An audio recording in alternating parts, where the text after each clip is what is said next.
Et on va finir cette émission du jour avec un sujet qui concerne l'apprentissage. Apprendre à distance pouvait paraître baroque il y a encore quelques mois.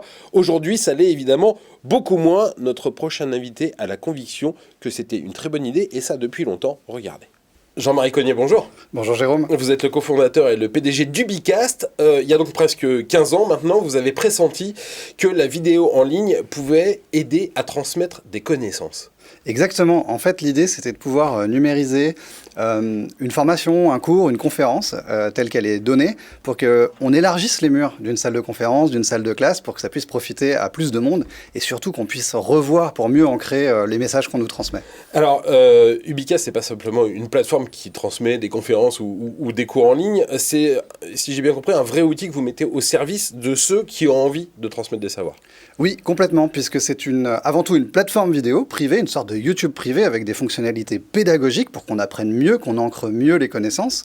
Mais dans cette plateforme, il y a un outil qui permet aux gens de s'enregistrer, s'auto-enregistrer. Donc sa webcam, son écran d'ordinateur. On peut créer des capsules de cours depuis l'outil et ensuite les partager à ses étudiants, ses apprenants, etc. Ouais, parce que ce qui est très important, évidemment, il y a le fond, c'est essentiel, mais la forme. Quand on regarde quelque chose, c'est ultra important. Ici, on fait de la télé, on connaît ça par cœur, mais la lumière, c'est important, la qualité du son, c'est important, le cadrage, c'est important, et la façon dont on va raconter son cours. On raconte peut-être pas son cours dans une vidéo comme on le raconte devant une salle. Eh bien, justement, pas du tout. Il faut reformater l'erreur, et ça s'est illustré par le concept de Zoom fatigue, dont on a entendu parler ces 18 derniers mois. C'est de copier-coller ce qu'on fait en salle de classe dans une vidéo ou dans une visioconférence. Dans notre outil, quand la personne appelle l'outil d'enregistrement, il y a tout de suite un logo, une image de fond, la façon dont les éléments sont disposés qui sont... un habillage. Un habillage ouais. Qui est programmé par les administrateurs de la plateforme, un générique de début et un générique de fin qui vont venir se coller.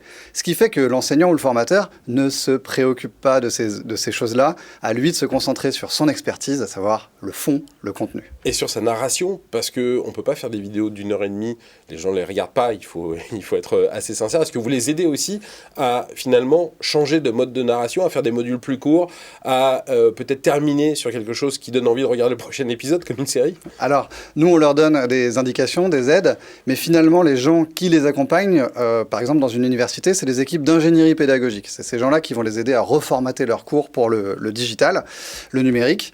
Et nous, on discute beaucoup avec ces gens-là. Donc, en fait, on est plutôt former les formateurs. D'accord. Récemment, vous avez aussi ouvert une nouvelle possibilité, c'est de faire des cours en direct. J'allais dire, c'est devenu quasi indispensable par les temps qui courent. Comment ça fonctionne?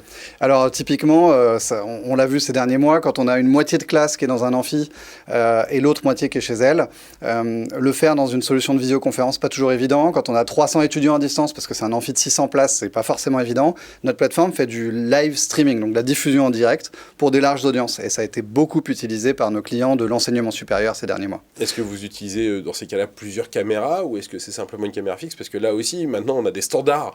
Quand on regarde des choses, on a des standards, et regarder une image fixe pendant 1 h 30, c'est compliqué. Alors, il y a plusieurs éléments de réponse. Le premier, c'est qu'on a nous-mêmes des box qu'on peut mettre dans une salle qui peuvent prendre jusque 6 caméras et les envoyer en direct. La spécificité de ces box, c'est que quand c'est lu sur notre plateforme, la vidéo, c'est la personne qui regarde qui choisit quelle caméra elle veut mettre en plein écran. Son propre réalisateur. Exactement.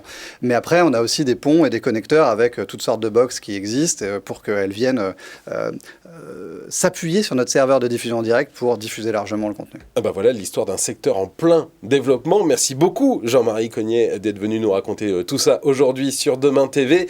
Demain Entreprendre, c'est fini pour aujourd'hui, mais on se retrouve très bientôt. Bonne soirée et à bientôt.